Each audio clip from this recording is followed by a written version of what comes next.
Hello, welcome to this episode of The Financial Incline. I'm your host, John Bovard. Today's episode was actually a live stream video that we did in our Facebook group, Building Wealth for Business Owners. My guest on today's podcast is Phil Eleson. Phil is a business intermediary and business broker for Murphy Business Sales. Phil is a certified exit planning advisor, and he's one of the top producers in 2021 within Murphy Business Sales. On this episode, we discuss where to search to find a business to buy. We also discuss sourcing a deal and some of the trends and valuation multiples that Phil has seen this year. Phil gets into detail about what types of businesses and industries he is helping his clients to sell right now. If you're interested in buying a business or wondering the process and steps that are involved, then this episode is for you. I hope you enjoy. All right. So thank you for everyone tuning in. And Phil, I appreciate you being with me today. Brief introduction for Phil. I met him through a recent business purchase that we had earlier this year. And Phil did a great job representing his client and helping us out throughout that entire process of purchasing the business. And he was on the sell side, helping his client to sell a business. So, Phil, before we jump in here, if you wouldn't mind just giving us a brief introduction and kind of letting us know who you are and how you work with business owners and sort of why you'll be walking us through this presentation today. Sure. Yeah. Thanks, John. Thanks for having me. My name's Phil Eleson, and I'm a business broker, business intermediary, M&A advisor. You can call me whatever you want. But I have two offices. I'm with Murphy Business Sales, office in Louisville, Kentucky, an office in Cincinnati, Ohio. Work regionally throughout the Midwest. I've done deals in St. Louis, Indianapolis, Ohio, Tennessee, North Carolina, Kentucky. So I've been doing this for about 3.5 years now. Prior to that, I bought and sold businesses myself. So that background made this a good fit for me.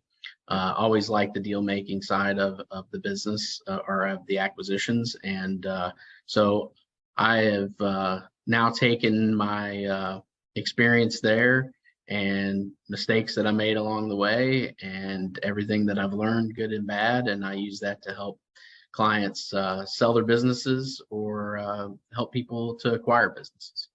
Yeah, well, great. And Phil, we, as far as the Facebook group goes and, to help people on the call today, I think you can be a frequent contributor because, as we talk about things like buying a business, valuing a business, selling a business, all are right there in your wheelhouse. So I know today we wanted to kind of focus our time on, sourcing deals, finding a business, what the process is to buy a business, and then even some rough estimates on what it may take as far as, the purchase price and investment into buying a business. So, okay. To kick things off, if you wouldn't mind sharing, how you help people to find a business to buy, or if you have interested buyers, how you've helped people with that in the past. Yeah, definitely. So there's a few ways that we'll work with buyers. So one way is just a specific buy-side engagement, what that looks like. And I have some right now, and they're usually more with existing businesses, but sometimes with individuals. So like, for instance, I'd worked in the past with a childcare group where they own childcare centers throughout the Midwest. And buy-side engagement works like they pay us a retainer and a monthly fee. We put together a search. We go out and we find potential sellers in the market. So that's one way. Another way, we'll work with individuals. So an individual can just come to us and get on our buyer list, share their criteria. It's not necessarily one where there's money changing hands. You're paying me to search for you. I become aware of engagements and or opportunities, and I can reach out to you directly. We need buyers with what I do on the sell side. So there have been cases before where I've been able to just, lack of a better term, flip the business from a seller to a buyer without actually going to market. In some cases, sellers are real hesitant about the actual marketing of the business. So that could benefit, all parties when I'm aware of buyers in the market. So the other way is we do paid advisory services. So what that would look like is, for example, if you're working on a deal and you're trying to determine the value of the business, we will do a business valuation for you as the buyer. We will also could do an hourly fee advising you as the buyer in the engagement to help you through the process. It is a lengthy process, and in some cases you need some help along the way, especially if you've never done it before. In particular, if you're working with a business broker on the other side. As a business broker myself, oftentimes if I'm working with a buyer who does not have much experience, it can be concerning because we want and we try to help the process along on the sell side. But if you as a buyer need some help and coaching on how to talk to business brokers on the other side of the table so that you sound more knowledgeable about the process, you'll make that broker feel more comfortable. So that would be another way, just like an hourly fee type arrangement. Yeah. Well, great. So as far as looking for businesses, so if there's people out there and they're trying to source a deal, where are some places that you market your businesses for sale, whether that be online? Do you have some sort of email distribution list? How are you kind of getting the word out that, hey, I've got a business owner here, he's interested in selling, here's the best way to find that deal? Yeah, so somewhat dependent on the size of the business you're looking for. So Biz Buy Sell is by far the top kind of third party listing service that's out there. There's some other ones that are out there like BizQuest, businessforsale.com. Really, Biz Buy Sell is the industry leader.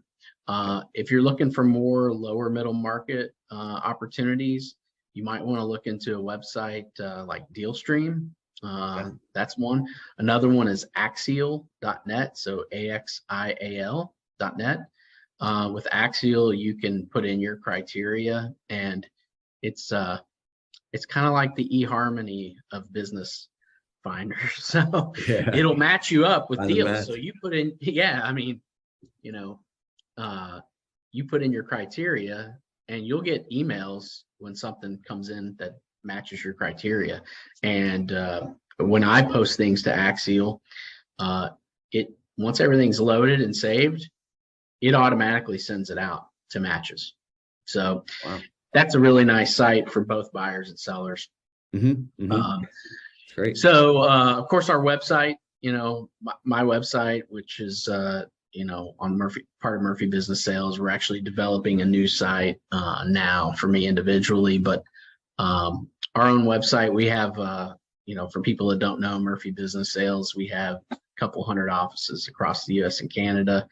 Highly trained group of brokers. The businesses that we have listed in our personal databases are pretty well vetted, and you can trust that, they're represented by a professional. So that's another option. And then we do distribute.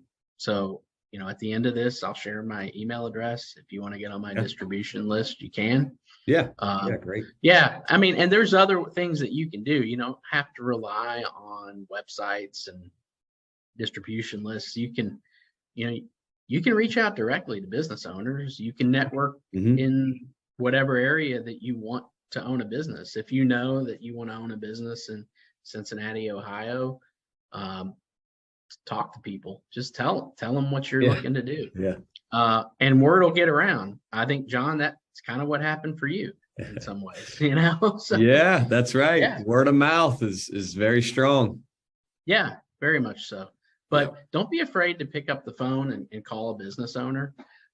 if it's a company you're aware of and you like, or an industry.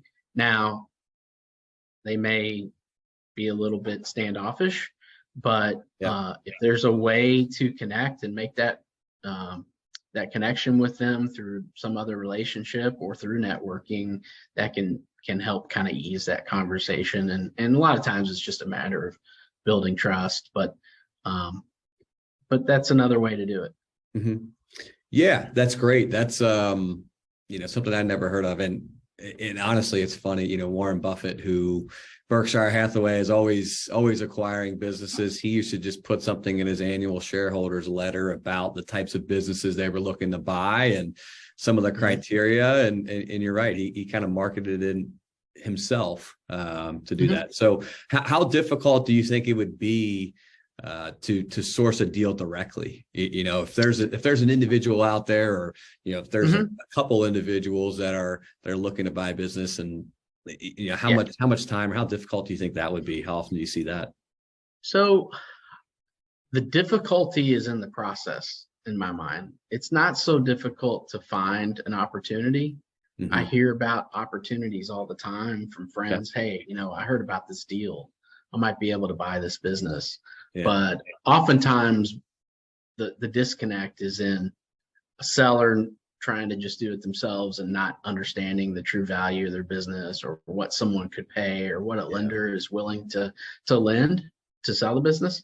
Because that, as far as that goes, that's a math equation. There's only so much you can sell it for based on the cash flow. Right. That's it's definitely a challenge. It can be a challenge, but there are opportunities out there.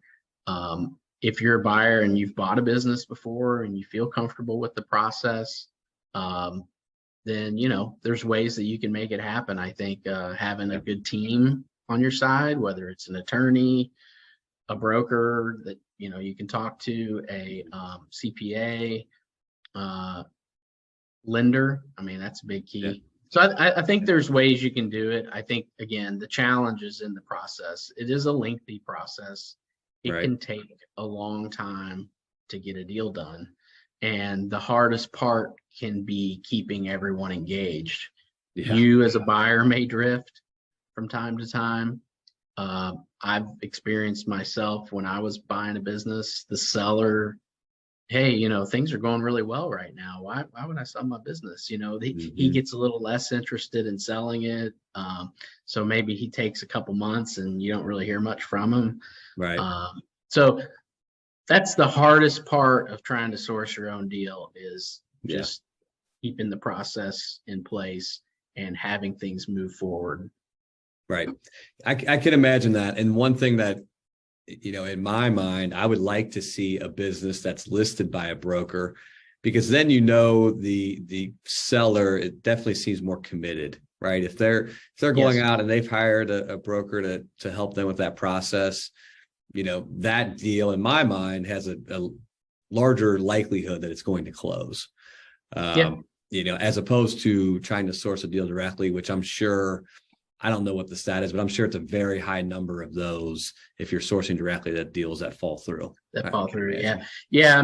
I would say nearly every listing engagement that I've had, there's a story of one or two people who, we almost sold the business to this one guy and it just didn't work out.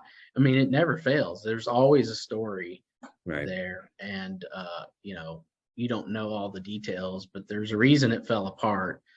So to your point, if someone's hired a broker, and there's good brokers and there's bad brokers, but if someone's hired a good broker, there's a realistic expectation of value and some motivation to sell. Right.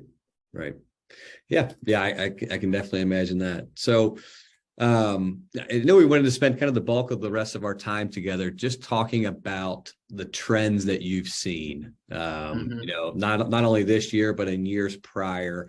Really, what's the environment look like right? Like what's out there, what types of industry, size of company, revenue Yeah. size, things like that. Have you seen over these past couple of years, just to give people an idea of kind of maybe a realistic expectation of, if they're going into the process of buying a business, what to expect? So different trends. So Phil, has there been any particular industry that has sold a lot, size of company, and valuations? I know when we talked about this, I know you've got a couple of slides and some information that you have. So feel free to, to sort of share some of the information that you've seen over the past couple of years and certain trends. Okay. Yeah. Yeah. When I get to the slides, those are all from most of what I'm going to share that's statistical is from IBBA, International Business Brokers Association, and they accumulate data and put out quarterly reports. So those are based on actual deals that have been closed. So it's good information to have. But trend-wise, I mean, I'm sure everyone's read, and a lot of the stuff that you read out there in magazines or newspapers, well, I mean, I'm sure they're online, not actual newspapers. No one reads those anymore. But what people see is a lot of information that is really based on public company data. So it's something that gets confused a lot. A lot of people I work with, they'll say, well, I heard that this trades at 8 to 10 times EBITDA, and that's usually like some kind of publicly traded company. It doesn't apply at all to small business or lower middle market businesses, but it's been a hot market. I mean, the past few years has been, pretty crazy. 2020, there was about a 3 to 4 month time frame where everything stopped, but it picked right up in terms of M&A activity. And 2021 was really off the charts. In 2022, I know as a corporation that Murphy, the business sales is, we're breaking records this year, and we broke a record last year. So things continue to be strong. I mean, there are some things out there that I think we all need to be aware of and that are a little concerning to the market. But I will show you some of the industry trends. I will pull this up, but yeah, that'd be great. Let me get to it and then. Sure. So, and do you think, I guess, like you said, it's been very hot. Are there any particular reasons as to why these business owners have been selling? Has there been a recurring theme for you that you've heard? It's almost always retirement. Okay. Or some type of health related issue. I mean, those are the two that I run into more than anything. We are in, I have a SEPA credentials. I don't know if in the financial advisory world, you're probably familiar with that, but so I do some of that. And in the SEPA world, they talk about the $10 trillion opportunity. Right. And that is the value of businesses owned by baby boomers. And so we know a wave is coming, and I think that it's starting to, still get a lot of phone calls, but I think a lot of the baby boomers have held on to their business. And as a result, at some time, we're going to see that. Now, it's been a seller's market for a long time. When that wave hits, it will be a buyer's market, no doubt. There's not going to be enough people to buy the businesses that are going to come to market. I do think it's trending towards a buyer's market on the small business side. So let's say anything under $1 million. I've found that it's really hard to sell a business with seller discretionary earnings under, say, 300,000. Okay. And a lot of that, I think, has to do with the job market's been so good. Everyone's gotten raises over the past few years. They're able to work from home. Their job's more flexible. Why go and spend all of your savings on acquiring a business when you've got a pretty nice gig? So that's becoming more of a buyer's market. The trend is interesting. The trend is, I'll share the screen. Construction has been hot. It's been by far the busiest industry, and this is broken down by size of business sales. So like $500,000 deal, 500 to a million, million to 2 million, and so on. But you can see that construction is there, and everything over $500,000. Yeah. Now, what I would say about that is be careful, because if you're looking at a construction business, everyone knows that, everyone worked on their homes during COVID. And what I would say is you need to look for any kind of explosive movement, upward trend. If it's steady, stable growth, you can feel pretty good about that. But if it's, if it goes from $500,000 in earnings to $1 million in earnings, you have to question if that's sustainable. Banks will question if that's sustainable. But manufacturing has been a really good one too. You see that in here a couple times. And then another one that kind of lends itself to construction. It is really more home services. So what I say when I'm talking about that is like HVAC, plumbing, landscaping, things like that have been really strong. But you see here, it's kind of interesting. If you look at this, restaurants, I personally avoid them as a broker. I just do. So then you asked about, I think, what to expect to pay. I think, multiple of earnings. Yeah. And we actually, so as you're pulling that up, Phil, just kind of a quick hit question. We got a question in the comments here from Amy. Okay. She asked, how long does it typically take to buy a business? So that process. And I could even narrow that down to say, once the business is listed, kind of, start to finish, I would say after you get kind of that indication of interest to the signed purchase agreement. And I'll take a swing at it first. I mean, I think with with the transaction that we were involved in together, that took about 6 months, I'd say.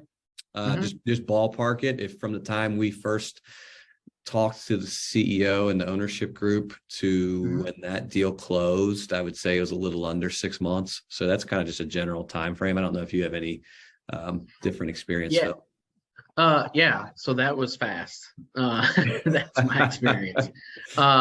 So I would say when people ask me that question, at a minimum, it's usually 5 months from the time. And let me back up a little bit. That's from the time I list a business to the time it closes, if everything aligns perfectly. Okay. Now, this is not a cash buyer situation. It's a cash buyer situation. I'm talking if there's lending involved, especially if there's SBA lending. The industry average is 12 months from listing to closing. Got it. Yep. Our average in our firm is 9. Yep. So 9 to 12 months, let's say. If you can do better than that, then you've got everyone really working. And you guys were diligent about it. You had, everyone was working together. And good attorney. There weren't a lot of hiccups, and everyone was motivated. Now the difference was you bought a really excellent business that had really strong cash flows and a lot of interest. So a lot of other businesses that I sell have some more, maybe not necessarily skeletons in the closet, but things that are concerning maybe to people, and there's not a perfect business out there. Right. So I think that if you are working with a lender to buy a business, if everything aligns perfectly, from the time you've made an offer to the time you close, in your head, if you're saying 6 months and you do better, that's a good thing. Yeah. Okay. Realistically though, lending should be 60 to 90 days for an SBA loan. Okay. but there's things along the way. There's a lot of information that you've got to provide to a bank, Yes. and extract from the sellers that may not be. We do the best to get what we can on the front end, but Right. Yeah. Perfect. So yeah, hopefully that answers. Yeah. Thanks for the question. And the only thing I would add to that, my 2 cents, is one of the things I think helped our deal was the lender already had an existing relationship with the company. So they kind of understood the business a little bit. So, maybe that helped speed things up. And then, our attorney was very diligent. It was quick responses from him. He did a good job of being very responsive and getting the information collected. So. Yeah, I thought he did a good job. I'm actually recommending him on another deal that I'm working on. So great. That's the great part about this business is you meet people along the way. And, mm-hmm. You talked about representation. I mean, I act as a transaction agent. So, my loyalty is to get the deal closed. That's why I'm hired. I'm hired to get the deal closed. So I think you can probably attest that, I treated you guys fairly, and I worked with you, and tried to help along the way if I could. Absolutely. Obviously, I want to sell a business for as much as possible because that's how I'm paid. But most brokers do work as transaction agents. So I do want to share the kind of the multiple. Yeah, absolutely. That would be great if you could jump into valuations you've seen and some trends from the business valuation standpoint. That'd be great. Yeah, I mean, I think there's a lot of pressure on valuations right now. And I'll get to a slide here in a minute that explains what those pressures are. But on this slide, this is, we use the median whenever we pull comps. So we use a median SDE multiple if it's below 2 million in value. Mm-hmm. And then we use a median EBITDA value if it's 2 million or greater. So the difference is, and I have a slide to explain that too, but really the difference is the seller discretionary earning, or people are starting to use owner discretionary earnings. Mm-hmm. It includes the owner's salary, one owner's salary, and their personal expenses and any one-time non-recurring expenses. The point is you're trying to show what cash is available for an owner operator to pay their debt, pay themselves, and run their business. So if you look here at the multiple, now this is Q3 of 2022 compared to Q3 of 2021. You actually see that there is under $2 million deals. There really hasn't been much change. If anything, it ticked up a little bit. In the $500,000 to $1 million range, and ticked up a little bit as well in the $2 to $5 million range. Now, interestingly, it's seen a lot of pressure when you get into true lower middle market deals, 5 to 50 million, which you're starting to get into middle market there. But there's been a lot of pressure on multiples. So the multiples have held in there. On most of the transactions that I would work. So I think you could say it's still a bit of a seller's market based on that. Right. And then I got another slide here I want to share. One second here, John. Yep. So this is more, I'm going to show you a slide that really illustrates more the trend over a longer period of time. Okay. So if you look here, you can pretty well get an idea that a business that's valued $500,000 or less trades at about 2 times. And you look at over history, I mean, that's where it's at. And if you start getting in that $500,000 to $1 million category, it's safe to say it trades at about 2.5 times SDE. Okay. It starts going upward, and you can see the trend is not too crazy. I mean, the next range, you're 3 to 3.3, and then you start getting up to the EBITDA range, and you're roughly 4 to 4.5. So over time, there's not major fluctuations. Now, there are multiples per industry, and that's where evaluation kind of comes into play, is that, Right. Different industries do have different multiples. Yeah, I know. I completely understand that. So things like technology, or if you own a lot of maybe intangible assets, could drive up valuations. Now, pressures on the market. This is a chart that shows the concerns that people that work in this industry have, and I think from what I see, and my concerns do match these. The interest rate hikes are big. I mean, now if you look at the actual cost from the increase in rates, it's not. If you really put it on paper, it's not insane. Yeah. But what it does on deals that are borderline, where the cash flow is borderline, it makes them not work. So the interest rate hikes, we're talking about SBA rates over 9% now. And then people are concerned about a recession. So understandably so, if you're buying a business and you think we're going into a recession, if you can have visibility into the company history back to, say, 08, 09, that might be a helpful thing to look at. I know I've shared that information before when buyers have been concerned about recessionary pressures. So something to look for. And then, I think what is actually surprising to me, labor shortage. The labor shortage is still an issue. I'm seeing it pretty much everywhere. I mean, it's a little better, but people still are having trouble, especially for those skilled employee sets. They're still having trouble finding them.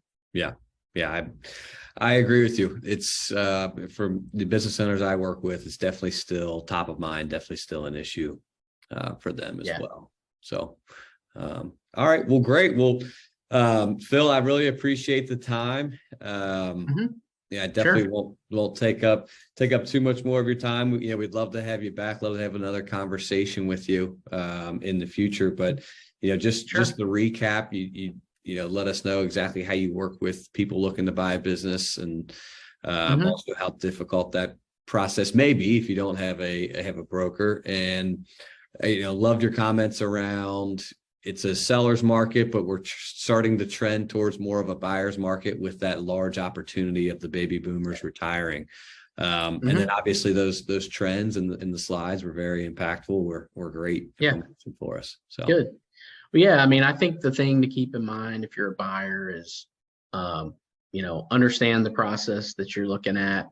When you first inquire about a business, you're going to be asked to sign an NDA. So, be ready for that.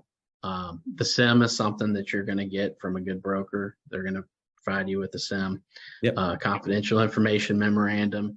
You want to look into that and be sure that you are looking through it thoroughly and making sure that you understand the information that you're given. Seller discretionary earnings, as I said before, you want to look through that and ask questions. You're going to want to look for important trends like recurring revenue, stability of earnings, gross margin percentage, customer concentration is a big thing. Big one. So you really want to watch. You want to watch those things. You want to understand the cash flow of the business. The terms that they're getting from their suppliers, the terms that they're providing to their customers. John, cash flow can be a big deal in these things. So you've got to be sure that you completely understand that. And then, working with a good lender, I can't stress it enough. And that's another way that we can help people. We can direct you to lenders that, specialize in certain areas. You can waste a lot of time talking to lenders who, don't have an appetite for your type of deal. So that's another area I can help if you want me to, if you want to reach out, and I can share my contact information before we, get done. And of course, anyone can reach out and get on my distribution list and share your criteria with me. Sure. Great. Yeah, I will, in the description of this video, I'll make sure to have your contact information in there. if you want to shoot me over the link to where people can get on your distribution list as well, we'll definitely post that in addition to your contact information. So, Okay. Sounds good. All right. Yeah. Well, great. Phil, I appreciate the time today. And, for those tuning in, appreciate you watching, and hopefully hope you found this very beneficial.